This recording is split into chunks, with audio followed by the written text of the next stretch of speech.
पेश है हिंदी जबान में अपडेट। मोदी शासन द्वारा भारत द्वारा अवैध रूप से अधिकृत जम्मू कश्मीर में आरंभ किया गया हत्या का निरंतर चालू है। भारत द्वारा अवैध रूप से अधिकृत जम्मू कश्मीर में कश्मीरियों का रक्त 7 दशकों से अधिक समय से निरंतर बह रहा है।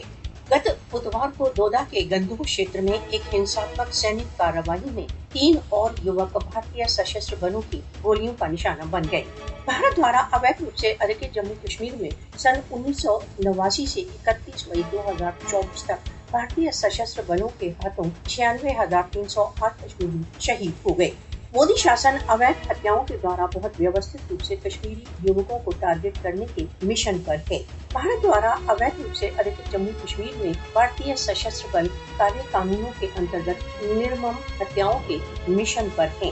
भारत द्वारा अवैध रूप से अधिकृत जम्मू कश्मीर में इस प्रकार की निर्मम हत्याओं का आश्रय लेकर कश्मीरियों के मनोबल तथा धीरज को भंग नहीं कर सकता।